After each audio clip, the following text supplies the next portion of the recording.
আবার আজকে যুক্তিবিদ্যার ক্লাসে আমার সাথে আবার দেখা হলো। আশা করি তোমরা সুস্থ আছো, ভালো আছো এবং বাড়িতে বসে নিয়মিত পড়াশোনা করছো। গতকাল ক্লাসে তোমাদেরকে আমি প্রকৃত আরোহ সম্পর্কে একটু ধারণা দিয়েছিলাম। প্রকৃত আরোহ কি, প্রকৃত আরোহের প্রকারভেদ। আজকে আমরা আলোচনা করব প্রকৃত আরোহ তিন ভাগে বিভক্ত। আমাদের মিন ও বেন প্রকৃত আরোহকে তিন ভাগে ভাগ করেছে। প্রকৃত আরোহ তিন প্রকার, একটা হচ্ছে বৈজ্ঞানিক আরোহ, অবৈজ্ঞানিক আরোহ এবং সাদৃশ্যমূলক অনুমান। আমাদের এরিস্টটলের যুক্তিবিদ্যা কিন্তু ছিল আর প্রকৃত আরোহ মোট 6 ভাগে বিভক্ত ছিল, কিন্তু 6 প্রকার থেকে আমাদের মিন ও বেন বলছে যে এখানে দুটো অংশ আছে, একটা হচ্ছে প্রকৃত আরোহ এবং একটা হচ্ছে অপ্রকৃত আরোহ। অর্থাৎ আরোহকে দুই ভাগে ভাগ করা যায়, একটা হচ্ছে প্রকৃত আর একটা হচ্ছে অপ্রকৃত। প্রকৃত আরোহ 3 প্রকার, অপ্রকৃত আরোহ হচ্ছে 3 প্রকার। তাহলে প্রকৃত আরোহ কি কি এবং অপ্রকৃত আরোহ কি কি আমরা সেগুলো আলোচনা করব। আজকে আমরা প্রকৃত আরোহকে যে 3 ভাগে ভাগ করা হয়, একটা হচ্ছে বৈজ্ঞানিক আরোহ, আর হচ্ছে অবৈজ্ঞানিক আরোহ এবং একটা হচ্ছে সাদৃশ্যমূলক অনুমান। আজকে আমরা এই তিনটা নিয়ে আমরা একটু ধারণা নেব। তাহলে দেখো আরোহের প্রকারভেদ বৈজ্ঞানিক আরোহ, অবৈজ্ঞানিক আরোহ এবং সাদৃশ্যমূলক অনুমান। তাহলে দেখো বৈজ্ঞানিক আরোহ কি। বৈজ্ঞানিক আরোহ কি দেখো, প্রকৃতির নিয়মানুবর্তিতা নীতি ও কার্যকারণ নীতি অনুসরণ করে বিশেষ বিশেষ দৃষ্টান্ত পর্যবেক্ষণ করে যে একটি সার্বিক সংশ্লেষণ যুক্তিবাক্য উপস্থাপন করা হয় তাকে বলা হয় বৈজ্ঞানিক আরোহ। আবার বলছি দেখো, প্রকৃতির নিয়মানুবর্তিতা নীতি ও কার্যকারণ নিয়ম অনুসরণ করে বিশেষ বিশেষ দৃষ্টান্ত পর্যবেক্ষণ করে যে একটি সার্বিক সংশ্লেষণ যুক্তিবাক্য প্রতিষ্ঠা করা হয় তাকে বলা হয় বৈজ্ঞানিক আরোহ। তাহলে আমাদের বৈজ্ঞানিক আরোহের মধ্যে কয়টা বৈশিষ্ট্য পাচ্ছি? একটা হচ্ছে প্রকৃতি নিয়মানুবর্তিতা নীতি, আর একটা হচ্ছে কার্যকারণ নীতি। তাহলে আমি বৈজ্ঞানিক আরোহ সেটা বুঝবো কিভাবে? যখন সৃজনশীলে আসবে তোমাকে তখন বৈজ্ঞানিক আরোহটা তোমাকে উদ্দীপক থেকে বৈজ্ঞানিক আরোহটা তোমাকে বুঝে নিতে হবে। তাহলে বৈজ্ঞানিক আরোহটা তুমি কিভাবে বুঝে নিবে? তাহলে এই বৈজ্ঞানিক আরোহটা বুঝে নেওয়ার জন্য আমাকে প্রথমত দেখতে হবে ওখানে প্রকৃতি নিয়মানুবর্তিতা নীতি আছে কিনা এবং কার্যকারণ নিয়ম আছে কিনা। তাহলে আমি যখন দেখবো যে এই দুইটা বৈশিষ্ট্য আমার উদ্দীপকের মধ্যে আছে, তাহলে আমি বুঝে নিব যে সেটা বৈজ্ঞানিক উদাহরণের কথাই, বৈজ্ঞানিক আরোহের কথাই ওখানে বলা হয়েছে। তাহলে এই জন্য বলা হয় প্রকৃতি নিয়মানুবর্তিতা নীতি ও কার্যকারণ নিয়ম অনুসরণ করে বিশেষ বিশেষ কয়েকটা দৃষ্টান্ত দেখে বা অভিজ্ঞতা সঞ্চয় করে আমরা যে একটি সার্বিক সংশ্লেষণ যুক্তিবাক্য প্রতিষ্ঠা করব তাকেই বলা হয় বৈজ্ঞানিক আরোহ। অর্থাৎ বৈজ্ঞানিক আরোহে প্রকৃতি নিয়মানুবর্তিতা নীতি, কার্যকারণ নীতি থাকতে হবে, এটাই হচ্ছে মূল বৈশিষ্ট্য। তাহলে বৈজ্ঞানিক আরোহে একটা আরোহমূলক লম্ব থাকে। আমরা এর আগের ক্লাসে পড়েছিলাম আরোহমূলক লম্ব কি। বৈজ্ঞানিক আরোহে একটা আরোহমূলক লম্ব থাকে এবং জানা সত্য থেকে আমরা অজানা সত্যে গমন করি। অর্থাৎ আরোহমূলক লম্ব থাকবে এবং জানা সত্য থেকে অজানা সত্যে গমন করে। তাহলে আরোহমূলক লম্ব কি? তাহলে আরোহমূলক লম্ব হচ্ছে যেখানে আমরা জানা সত্য থেকে অজানা সত্যে যাই, গোচর থেকে অগোচরে, প্রত্যক্ষ থেকে অপ্রত্যক্ষে যাই, অর্থাৎ যেখানে আমরা লাফ দিয়ে যাই সেটাকেই বলা হয় আরোহমূলক লম্ব। অর্থাৎ আরোহমূলক লম্ব মানে আরোহের প্রাণ। আরোহমূলক লম্ব হচ্ছে কিন্তু আরোহের প্রাণ। যেখানে আরোহমূলক লম্ব থাকবে না সেটা কিন্তু কখনোই প্রকৃত আরোহ হতে পারবে না। আমাদের প্রকৃত আরোহ হতে হলে তাকে অবশ্যই আরোহমূলক সেখানে লম্ব থাকতে হবে। অর্থাৎ এই জন্যই বলা হয় আরোহমূলক লম্বই হচ্ছে প্রকৃত আরোহের প্রাণ।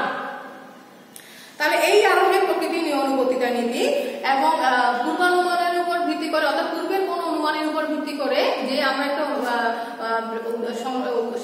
যেটা অনুমান গ্রহণ করবো, যে একটা যুক্তিবাক্য গ্রহণ করবো, সেটাই হচ্ছে বৈজ্ঞানিক আরোহ। যেমন আমরা বলতে পারি অতীতে যেভাবে অগ্নি দহন কার্য সম্পাদন করেছে ভবিষ্যতেও ঠিক সেভাবে অগ্নি দহন কার্য সম্পাদন করবে। অতীতে যেভাবে আমরা জল খেয়ে তৃষ্ণা নিবারণ করেছি ভবিষ্যতেও সেভাবে আমরা জল খেয়ে তৃষ্ণা নিবারণ করবো। বর্তমানে আমরা সেভাবে জল খেয়ে তৃষ্ণা নিবারণ করবো। তাহলে দেখো এখানে একটা জিনিস খেয়াল করলে আমরা বুঝতে পারছি যে এখানে অবশ্যই প্রকৃতি নিয়মানুবর্তিতা নীতি আছে। প্রকৃতি কিন্তু সবসময় একই রূপ একই রূপ আচরণ করে, প্রকৃতি কখনো কিন্তু ভিন্ন রূপ আচরণ করে না। তাহলে এই যে আমরা বলছি অতীতে যেভাবে অগ্নি দহন কার্য সম্পাদন করেছে ভবিষ্যতেও ঠিক সেভাবে অগ্নি দহন কার্য সম্পাদন করবে, এটা হচ্ছে প্রকৃতির নিয়ম। যেমন ধরো রহিম করিম যদু মধু মরণশীল, সুতরাং সকল মানুষ হয় মরণশীল। তাহলে রহিম করিম যদু মধু এগুলো সবার মৃত্যুর অভিজ্ঞতা সঞ্চয় করে আমরা বলছি কি সকল মানুষ হয় মরণশীল।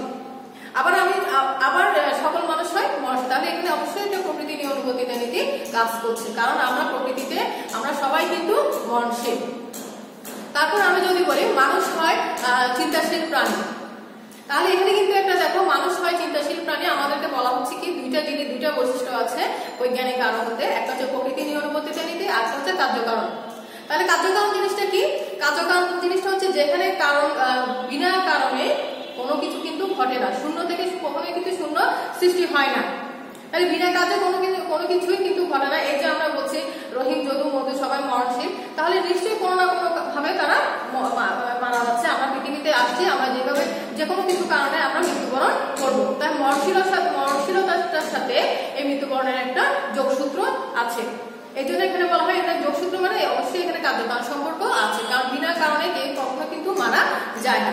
তাই মরণশীলতার সাথে এই মৃত্যুর একটা সম্পর্ক, কার্যকারণ সম্পর্ক রয়েছে। তাহলে এটাই হচ্ছে বৈজ্ঞানিক আরোহ। তাহলে নিশ্চয়ই তোমরা বুঝতে পেরেছো এখন বৈজ্ঞানিক আরোহ জিনিসটা কি। প্রকৃতির নিয়মানুবর্তিতা নীতি ও কার্যকারণ নিয়ম অনুসরণ করে বিশেষ বিশেষ দৃষ্টান্ত পর্যবেক্ষণ করে যে আমরা একটা সার্বিক সংশ্লেষক যুক্তিবাক্য প্রতিষ্ঠা করবো, তাকেই বলা হয় বৈজ্ঞানিক আরোহ। অর্থাৎ বৈজ্ঞানিক আরোহের মূল বৈশিষ্ট্য হচ্ছে প্রকৃতির নিয়মানুবর্তিতা নীতি থাকতে হবে, অর্থাৎ প্রকৃতি একই সবসময় একই আচরণ করবে, এবং দুই হচ্ছে কার্যকারণ নিয়ম থাকতে হবে। এই দুটো জিনিস যদি আমি দেখি তাহলে আমি বুঝে নিব সেটা বৈজ্ঞানিক আরোহের কথা বলা হয়েছে। তারপর দেখো এবার আমরা আসি অবৈজ্ঞানিক আরোহ কি। অবৈজ্ঞানিক আরোহ কি? তাহলে দেখো কার্যকারণ সম্পর্ক প্রতিষ্ঠা ব্যতীত শুধুমাত্র প্রকৃতির নিয়মানুবর্তিতার উপর ভিত্তি করে আমরা যে একটি সার্বিক সংশ্লেষক যুক্তিবাক্য প্রতিষ্ঠা করব তাকে বলা হয় অবৈজ্ঞানিক আরোহ। অর্থাৎ এখানে অবৈজ্ঞানিক আরোহে শুধুমাত্র প্রকৃতির নিয়মানুবর্তিতা নীতিটাই বৈশিষ্ট্য থাকবে, শুধুমাত্র প্রকৃতির নিয়মানুবর্তিতা নীতি কাজ করবে, এখানে কোনো কার্যকারণ সম্পর্ক থাকবে না। এজন্য বলা হচ্ছে শুধুমাত্র প্রকৃতির নিয়মানুবর্তিতা নীতির উপর ভিত্তি করে যখন আমরা একটি সার্বিক সংশ্লেষক যুক্তিবাক্য প্রতিষ্ঠা করব তখন তাকে বলা হয় অবৈজ্ঞানিক আরোহ। যেমন ধরো এ যাবৎ যত কোকিল দেখেছি, কালো ব্যতীত অন্য কোনো রঙের কোকিল আমি দেখিনি। তাহলে দেখো এখানে কোকিল এবং কালোর মধ্যে কিন্তু কোনো কার্যকারণ সম্পর্ক নেই। আমি আমার অভিজ্ঞতা থেকে বলছি যে এ যাবৎ যত কোকিল দেখেছি, কালো ব্যতীত অন্য কোনো রঙের কোকিল আমি কখনো দেখিনি। কিন্তু সাদা কোকিলও তো থাকতে পারে, যেটা হয়তো আমি দেখিনি। এই জন্য বলা হচ্ছে কোকিল ও কালোর মধ্যে কিন্তু কোনো কার্যকারণ সম্পর্ক নেই। এটা একটা জাস্ট অভিজ্ঞতার উপর সঞ্চয় করে ভিত্তি করে, আবার একটা অভিজ্ঞতার উপর দেখার উপর ভিত্তি করে এই সিদ্ধান্তটা গ্রহণ করা হয়েছে। তাহলে অবৈজ্ঞানিক আরোহের সিদ্ধান্ত সবসময় কিন্তু সহজ গণনামূলক। অবৈজ্ঞানিক আরোহের সিদ্ধান্ত কিন্তু খুব সহজে গণনা করা যায়, যেহেতু অভিজ্ঞতার উপর নির্ভর করে এটা সহজে বের করে ফেলা যায়, তাই এটাকে বলা হয় সহজ গণনামূলক। আবার বলা হয় অবৈজ্ঞানিক আরোহে কিন্তু লৌকিক আরোহ বলা হয়, যেহেতু এটা মুখে মুখে একটা জিনিস রটে যায়, তাই এটা অবৈজ্ঞানিক আরোহ অনেক সময় লৌকিক আরোহ বলা হয়। যেমন আমি যত কাক দেখেছি, কালো ব্যতীত অন্য কোনো রঙের কাক আমি দেখিনি। তাহলে আমি যেমন অতীতে যেমন দেখেছি, ভবিষ্যতেও দেখেছি, বর্তমানেও দেখেছি, এবং আমার মতো অন্য সবাই কি একই রকম দেখেছে। এই জন্য বলা হয় এ যাবৎ আমি যত কাক দেখেছি, কালো ব্যতীত অন্য কোনো রঙের কাক আমি দেখিনি। তাহলে এখানে কাক এবং কালোর মধ্যে কোনো কিন্তু কার্যকারণ সম্পর্ক নেই। হয়তো ভিন্ন রঙের কাক থাকতেও পারে, আমরা সেটা দেখিনি। আমি শুধু যতটুকু দেখেছি ততটুকুর উপর ভিত্তি করে একটা আমি সিদ্ধান্ত তৈরি করে আমি একটা সিদ্ধান্ত গ্রহণ করে ফেলেছি। আমার আর অন্য কোনো কিছু আমি চিন্তা করিনি, অন্য কোনো কিছু আমি দেখিনি। এই জন্য বলা হয় এটাকে বলা হয় অবৈজ্ঞানিক আরোহ। শুধুমাত্র এখানে প্রকৃতির নিয়মানুবর্তিতা নীতি কাজ করে, কিন্তু কোনো কার্যকারণ সম্পর্ক নীতি কাজ করে না। অবৈজ্ঞানিক আরোহের সিদ্ধান্ত কিন্তু এজন্য একটা সম্ভাব্য হয়।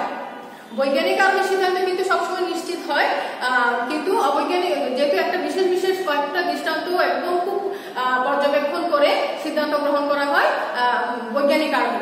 কিন্তু অবৈজ্ঞানিক আরোহে শুধুমাত্র গুটি কয়েক দৃষ্টান্ত দেখে আমরা একটা সিদ্ধান্ত নিয়ে নিই। তাহলে এই জন্য অবৈজ্ঞানিক আরোহের সিদ্ধান্ত কিন্তু সম্ভাব্য, এটা কিন্তু নিশ্চিত নয়। যেমন আমি যদি বলছি যে এ যাবৎ যত কোকিল দেখেছি, কালো ব্যতীত অন্য কোনো রঙের কোকিল আমি দেখিনি, কিন্তু সাদা কোকিলও তো থাকতে পারে, হয়তো আমি দেখিনি। হয়তো আমি আমার বাংলাদেশে যত কোকিল দেখেছি, কালো দেখে ওটা নিয়ে আমি সিদ্ধান্ত গ্রহণ করে দিয়েছি এই যে কোকিল হয় কালো, কিন্তু আমি বাইরের দেশে হয়তো সাদা কোকিল থাকতেও পারে। এই জন্য বলা হয় অবৈজ্ঞানিক আরোহের সিদ্ধান্ত হচ্ছে সবসময় সম্ভাব্য। তারপর আমরা আসি এবার সাদৃশ্যমূলক অনুমান। সাদৃশ্যমূলক অনুমান মানে হচ্ছে কি দুটো জিনিসের মধ্যে মিল।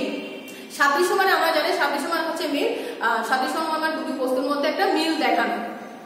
অর্থাৎ একটার সাথে আরেকটা মিল খুঁজে পেলে, অর্থাৎ যদি একটা গুণের উপস্থিতি যদি আমি পাই, তাহলে সেই গুণের উপর ভিত্তি করে আমি একটা সিদ্ধান্ত নিয়ে নিই। এটাকে বলা হয় সাদৃশ্য অনুমান। এর জন্য আমরা দুটি বস্তুর মধ্যে মৌলিক ও বাহ্যিক সাদৃশ্যের অনুমানের ভিত্তিতে যে একটা আমরা সিদ্ধান্ত গ্রহণ করি তাকে বলা হয় সাদৃশ্যমূলক অনুমান। অর্থাৎ দুটি বস্তুর মধ্যে আমরা যখন মিল বা কোনো সাদৃশ্য খুঁজে পাই, সেই বস্তুর উপর ভিত্তি করে আমরা একটা অনুমান গ্রহণ করি, সেটাকে বলা হয় সাদৃশ্যমূলক অনুমান। সাদৃশ্যমূলক অনুমানে কিন্তু গুণের সাদৃশ্যকে লক্ষ্য করা হয়, অর্থাৎ একটা গুণের উপস্থিতি যদি আমরা আরেকটা অনুমানে যদি পাই, তাহলে সেই গুণের উপস্থিতি লক্ষ্য করে আমরা একটা সিদ্ধান্ত গ্রহণ করি, তাহলে সেটাকেই বলা হয় সাদৃশ্যমূলক অনুমান। যেমন ধরো আমরা যদি বলি পৃথিবীর সাথে মঙ্গল গ্রহের অনেক মিল আছে, আমরা বলছি পৃথিবীর সাথে মঙ্গল গ্রহের অনেক গুণগত দিক থেকে অনেক মিল আছে। সেই গুণগত দিকগুলো কি কি? পৃথিবীতে প্রাণী বাস করে, তাহলে আমরা যেটা বলছি, তাহলে মঙ্গল গ্রহের সাথে যখন পৃথিবীর একটা মিল আছে, তাহলে মঙ্গল গ্রহেও মনে হয় প্রাণী বাস করে। তাহলে সাদৃশ্যমূলক অনুমানে কিন্তু জ্ঞাত সত্য থেকে অজ্ঞাত সত্যে, জানা সত্য থেকে অজানা সত্যে আমরা গমন করি।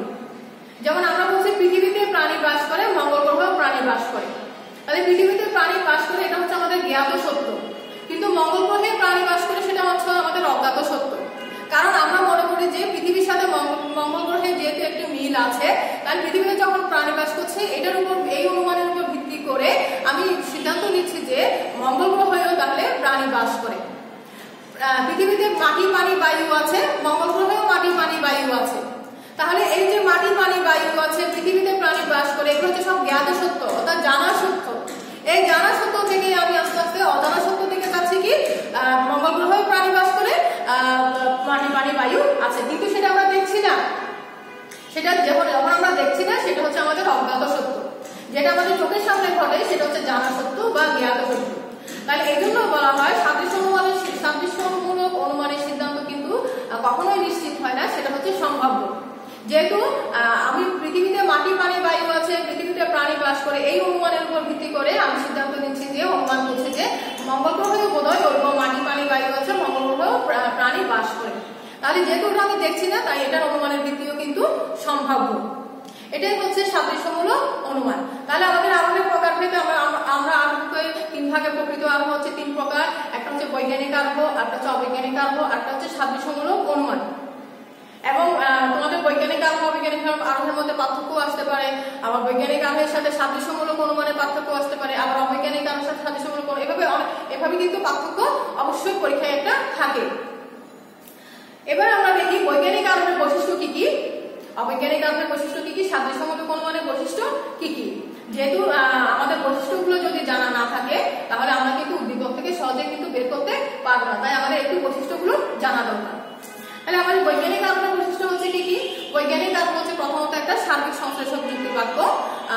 যেহেতু আমরা এখান থেকে সংজ্ঞা থেকে পাই, এটা একটা সার্বিক সংশ্লেষক যুক্তি বাক্য। 2 নম্বর হচ্ছে আমরা জানি যুক্তি বাক্য হচ্ছে উদ্দেশ্য এবং বিধেয় পদ থাকবে, আর কোনো কিছু থাকবে না, তাই বৈজ্ঞানিক আরোহ হচ্ছে একটা প্রথমত সার্বিক সংশ্লেষক যুক্তি বাক্য। দ্বিতীয়ত হচ্ছে বৈজ্ঞানিক আরোহ হচ্ছে অভিজ্ঞতা নির্ভর। বৈজ্ঞানিক আরোহ হচ্ছে একটা অভিজ্ঞতা নির্ভর ও একটা নিরীক্ষণ ভিত্তিক। সেটা কি দেখো, বৈজ্ঞানিক আরোহের মধ্যে সবসময় কিন্তু একটা ঘটনা বারবার ঘটার ফলে একটা ঘটনার থেকে অভিজ্ঞতা সঞ্চয় করে আমরা একটা সিদ্ধান্ত অনুমান করি। এর জন্য বলা হচ্ছে বৈজ্ঞানিক আরোহ হচ্ছে অভিজ্ঞতামূলক এবং হচ্ছে নিরীক্ষণমূলক, এবং পুঙ্খানুপুঙ্খানুরূপে বৈজ্ঞানিক আরোহের সিদ্ধান্তগুলো কিন্তু অনুমানগুলো কিন্তু সিদ্ধান্তে নিয়ে আসা হয়। এখানে অনেক যাচাই বাছাই পুঙ্খানুপুঙ্খানুরূপে নিরীক্ষণ করা হয়। এই জন্য বলা হয় বৈজ্ঞানিক আরোহের ঘটনায় অভিজ্ঞতা, নিরীক্ষণ বা পর্যবেক্ষণ থেকে সার্বিক সংশ্লেষক যুক্তি বাক্য খুঁজে বের করে আবিষ্কার করা হয়। অর্থাৎ বিশেষ বিশেষ ঘটনা দৃষ্টান্ত পর্যবেক্ষণ করে আমরা একটা সার্বিক সংশ্লেষক যুক্তি বাক্য প্রতিষ্ঠা করি। যেমন ধরো রুমা, ঝুমা, সুমা সবার মৃত্যুবরণ দেখে আমি সিদ্ধান্ত নিলাম যে সুতরাং সকল মানুষ হয় মরণশীল। তাহলে এখানে কিন্তু দেখো রুমা, সুমা, ঝুমা প্রত্যেকটা কিন্তু একটা বিশেষ বিশেষ দৃষ্টান্ত পর্যবেক্ষণ করে আমরা কিন্তু একটা সার্বিক সিদ্ধান্ত গ্রহণ করেছি, সুতরাং সকল মানুষ হয় মরণশীল। তাই এখানে সিদ্ধান্ত সম্ভাব্য হওয়ার কোনো কারণ নেই। এখানে সিদ্ধান্ত যেটা হবে সেটা হচ্ছে 100% নিশ্চিত। কারণ বৈজ্ঞানিক আরোহের সিদ্ধান্ত কিন্তু কখনো মিথ্যা হয় না, কখনো ভুল হয় না, যেহেতু এখানে একটা ঘটনা পর্যবেক্ষণ করে নিরীক্ষণ করে আমরা একটা সার্বিক সিদ্ধান্ত গ্রহণ করি। এই জন্য বলা হয় বৈজ্ঞানিক বৈজ্ঞানিক আরোহের সিদ্ধান্ত কিন্তু সবসময় নিশ্চিত। অর্থাৎ যেহেতু এখানে প্রকৃতি নিয়মানুবর্তিত নীতিও থাকবে এবং কার্যকারণ নীতিও আছে, দুইটা নিয়ম বৈশিষ্ট্য এখানে কাজ করছে। তারপর হচ্ছে কি আরোহমূলক লম্ব থাকে, অর্থাৎ আমরা জানি আমাদের প্রকৃত আরোহের প্রাণ হচ্ছে আরোহমূলক লম্ব, সেই আরোহমূলক লম্বটা বৈজ্ঞানিক আরোহের মধ্যে অবশ্যই আছে। জানা সত্য থেকে আমরা অজানা সত্যে যাচ্ছি, যা গোচর থেকে প্রত্যক্ষ থেকে অপ্রত্যক্ষ, গোচর থেকে অগোচর, নিরীক্ষ থেকে অনিরীক্ষিত, এভাবে যখন যাচ্ছি অবশ্যই তাহলে এখানে একটা প্রকৃত আরোহে এখানে একটা আরোহমূলক লম্ব কাজ করছে। তারপর দেখো বৈজ্ঞানিক আরোহে প্রকৃতি নিয়মানুবর্তিত নীতি ও কার্যকারণ নীতি দুটাই আছে। এর আগে বললাম তোমাদের আগের টপিকে, বৈজ্ঞানিক আরোহে প্রকৃতি নিয়মানুবর্তিত নীতি ও কার্যকারণ নীতি উপর নির্ভরশীল। প্রকৃতি নিয়মানুবর্তিত নীতি হচ্ছে প্রকৃতি সবসময় একই রূপ একই আচরণ করে, প্রকৃতি কখনো ভিন্ন রূপ আচরণ করে না। যেমন আমরা যে সবসময় আমরাই ধরবে, আম গাছে কিন্তু কখনো কাঁঠাল ধরবে না। অতীতে যেভাবে অগ্নি দহন কার্য সম্পাদন করেছে, ভবিষ্যতে ঠিক সেভাবে অগ্নি দহন কার্য সম্পাদন করবে। আজকে আমি যেভাবে জল খেয়ে তৃষ্ণা নিবারণ করছি, ভবিষ্যতেও সেভাবে জল খেয়ে তৃষ্ণা নিবারণ করবো। এটাই হচ্ছে প্রকৃতির নিয়ম, যেটা বৈজ্ঞানিক আরোহের মধ্যে অবশ্যই আছে। তারপর বলা হচ্ছে প্রকৃতিক কার্যকারণ নিয়ম আছে, যে বৈজ্ঞানিক আরোহে অবশ্যই কার্যকারণের মধ্যে একটা সম্পর্ক আছে। যেমন সকল মানুষ হয় মরণশীল, এখানে মানুষের একটা মরণশীলতার মধ্যে একটা কার্যকারণ সম্পর্ক আছে, কারণ কোনো মানুষই কিন্তু বিনা কারণে মৃত্যুবরণ করে না। তাহলে এখানে কোনো সিদ্ধান্ত কিন্তু সম্ভাব্য হওয়ার নেই, এখানে সিদ্ধান্তটা হবে নিশ্চিত। এরপর আমরা দেখি অবৈজ্ঞানিক আরোহের বৈশিষ্ট্য কি কি। অবৈজ্ঞানিক আরোহের বৈশিষ্ট্য হচ্ছে, অবৈজ্ঞানিক আরোহের একটাই বৈশিষ্ট্য দেখে তুমি চিনবে, অবৈজ্ঞানিক আরোহের প্রকৃতি নিয়মানুবর্তিত নীতি থাকবে না, শুধুমাত্র কার্যকারণ নীতিই থাকে। অবৈজ্ঞানিক আরোহে শুধুমাত্র কার্যকারণ নীতি কাজ করে, আর প্রকৃতির কোনো নিয়মানুবর্তিত নীতি এখানে কাজ করবে না। যেমন আমরা বিশ্বাস করি যে আমাদের দেখা বকের মধ্যে, আমার দেখো সাদা বকের সাথে মধ্যে কোনো কার্যকারণ সম্পর্ক নেই। আমি দেখছি যে যাবো যত বক দেখেছি সাদা দেখেছি, সাদা ব্যতীত অন্য কোনো রঙের বক আমি দেখিনি। তাহলে সাদা এবং বকের মধ্যে কিন্তু কোনো কার্যকারণ সম্পর্ক নেই। কালো রঙের বকও হয়তো থাকতে পারে, যেটা আমি হয়তো জানি না। এই জন্য বলা হচ্ছে যেখানে শুধুমাত্র কার্যকারণ সম্পর্ক থাকবে। আমি আরেকটা সহজ কথাই বলে দিই, একদম সহজ উদাহরণ দিয়ে। এই যাবৎ এই কথাটা, এই যাবৎ